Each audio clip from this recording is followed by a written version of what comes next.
Hi everyone, I'm Rabbi Michai Cohen of livekabbalah.com. So today I'm going to be sharing with you some insights on this week's Torah portion, the Parsha of the week.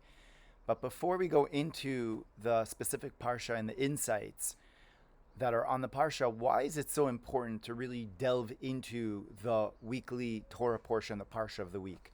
So there's a saying that one must live with the times, and that's what the Alter Rebbe, the Baal HaTanya, said to his followers, and they tried to understand, what does that mean, living with the times? And they asked his brother, and he says that it means living with the Torah portion of the week. There's a special power of living with the inner insight of what creation is really all about. So there's many people that live with the times. If it's the New York Times, the LA Times, you name it. There's so many different types of newspaper that will just give you the insights of what happened and how the world is just so atrocious, basically. But we know that there's an inner dimension in everything, and there's an inner purpose. And when we just look at the outer dimensions and we just look at the times, the newspapers, so then we really miss what's really going on the inside. And what's going on the inside is found in the Torah portion of the week. And that's what it means, living with the times, living with the weekly energy that is found within the Parsha of the week. So jumping into this week's Parsha, Parsha Shelach, where we talk about a number of things, but the main theme of this week is the sending of the Meraglim, the spies, into the land. And at first, Moses basically did not want to send spies. God said, there's no reason to send spies into the land because I've already told you that the land is good. I've showed you, I've demonstrated that everything that I've done, you've got nothing to worry about. And so, therefore, there's no reason to really send spies. But the people said, we want to send spies because we want to see what it's about. And Moses asks God, and God says, okay, they don't have to, but go ahead. And the spies go into the land, and of course, we know what happened. They came back with a negative, slanderous report about the land, that the land is really, we're incapable of conquering the land. And so therefore, it says that they brought diba ala aretz, that they spoke lashon hara, negative slander on the land of Israel. And because of that, the Jewish people were then deemed to stay 40 years in the desert until that entire generation, the consciousness of that generation, had to stop. Although they came out of Egypt, they were nevertheless still slaves, and they needed to go to that transitional stage of just letting go and shedding of the old and going into the new, and therefore the new generation is going to be what is going to enter into the land. So that's the beginning of the Parsha, and really that's the gist of the Parsha. But then we have a number of mitzvot, a number of commandments that are found in the Parsha that are related directly to the incident of the spies. And right after this incident of the spies, when they're told that essentially they're not going to be going into the promised land, into the Holy Land, they get so dejected, and they're like, oh, what are we going to do? And so a number of people actually go over the mountain, and they try to forcefully usurp, right, going into the land. And they're attacked by the Amalekim, completely decimated. And they're even more dejected. And so God gives the people a special commandment. And what is that commandment? It's the commandment of what is called nesachim. So when there is an offering that is brought in the temple, there was the animal offering that was raised up, but then there's also what is called the nesachim, which are the libations and the flower offerings, and very deep ideas on this.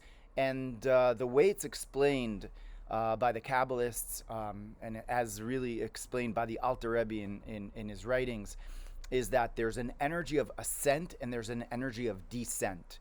And it directly relates to what we just spoke about, the story of the Meraglim. Because the Meraglim, really, what do they want to do? They wanted to ascend upwards. They wanted to stay in the desert. That was really their intention. They weren't bad guys, essentially. They were just misinformed with what the inner purpose of creation is. The inner purpose of creation is not to stay out of creation, but to be infused within creation and to bring down the higher purpose of why God created us and the world into this world. As it says that God created the world to make a dwelling place in this lower world. And so they were misunderstood, or they misunderstood the intention. And God says, I'm taking you to the land because the whole purpose is to go into the land of Israel, where you're not going to have manna from the heavens. You're not going to have the water. You're not going to have Moses to teach you. And all that you are really going to do essentially is that you're going to have to struggle, but that's going to be your struggle. That's going to be yours. You're going to own it. And although it's really difficult, and it may seem totally minuscule in comparison to that revelation that you're getting in the desert, nevertheless, that is the intention of the creation of the world. And so this next mitzvah really signifies that notion.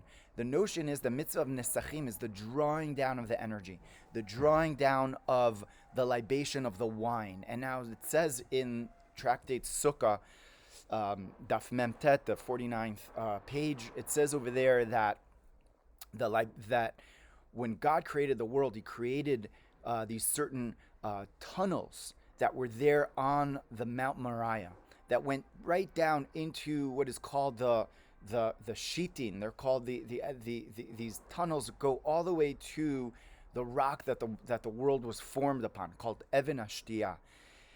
And the whole Mizbeach, the altar that was placed on top of it, there were on the Mizbeach, on the altar, two holes that went into those little tunnels that went down into that on that rock. And one of them was for the libation of the wine, which was done year round, and one was done during the holiday of Sukkot, which was the libation of water. Very deep idea in and of itself. But the libation of wine is the idea of the drawing down of the divine consciousness, which is up there, because that's what wine really is. It says nichnas yain yatsa sod. Wine goes in, and then secret comes out, which means on a deep level, it says when someone drinks wine, they a little bit get red in their face, and the inner idea of that is that the blood essentially surfaces, and what the blood is our life force, and so that our inner life force becomes revealed within us.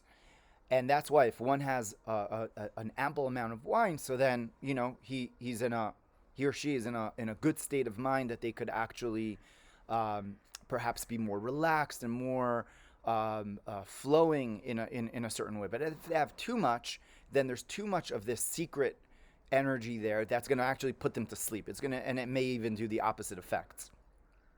So the idea of the libation of the wine is the idea that there on the altar itself, there's the offering that was drawn upwards.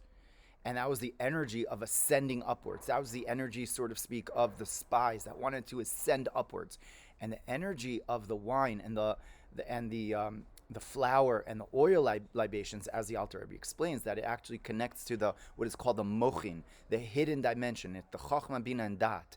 So chokhmah is the divine intelligence connected to the oil that was placed on the flour. The flour represents da'at, the divine consciousness, and the wine represents bina. So we've got chokhmah, bina, and da'at, which are the hidden intellectual, higher consciousness dimensions that are drawn down. Because although the ascent is very powerful, but it could still remain hidden on what the inner, deeper intention is all about. And so that was the mitzvah of the nesachim. Now, if we go on in the parsha, actually we learn a number of other mitzvot. There's the mitzvah of challah, of taking the dough from the bread which is baked by an individual. There's a mitzvah called challah, and that's the idea of, well, someone is creating something, is making things in this world, but we have to remember that we have to separate from that we offer for a higher cause, a higher purpose. Now, it doesn't make sense so much because I created it, I made the money for it, I baked it, so it's mine, right? It doesn't make sense. But no, It's that letting go of the self, which in Kabbalistic terms is called bitul, nullification of the yesh, of the self, draws down an incredible mitzvah, and it's called truma. It's called actually one of the important mitzvahs that are brought to the kohen, to the priest, truma. And then there's the mitzvah of tzitzit, which is the strings that are worn on a person's clothing. If a person wears a four-cornered clothing, then they're obligated in what is called tzitzit. And that represents the idea of the drawing down of the mitzvot, because the tzitzit represents looking at the tzitzit, looking specifically at the blue of the tzitzit. There's one string, according to most opinions, that was blue. Nowadays, we don't necessarily have it, according to most opinions. But when we look at the blue, we remember Him. And we remember God in all of our actions. It's about remembering God in the day-to-day, in the specific. And that's something that the spies were a little bit remiss about, or a lot remiss about. And therefore, it took those 40 years to really go ahead and to overcome that state of consciousness, which was a little bit immature, we could say, although very sophisticated spiritually, but to realize that God wants us here. God wants us in this phase. So wherever you are, wherever we are in our lives, whatever the situation is, we have to know that that is the situation that God wants us in. Now, it doesn't mean that we necessarily have to love it or fully accept it, but when we do accept that we are wherever we are and whatever the situation is, and we realize that God wants us here, so when we realize God is in the picture, and therefore there's the divine will that is there that we have to find, that we have to look for. It's like in that tzitzit, looking for that string and looking for that libation, which we could do what we can, but then it's letting go a little bit and realizing that God is in the picture, and God is the one that is vitalizing and really causing everything to happen every single second, creating and recreating the world every single second. So wishing you a fantastic Shabbat filled with incredible light and revelation and rest and goodness. So wishing everyone many, many blessings, and we'll see you next week.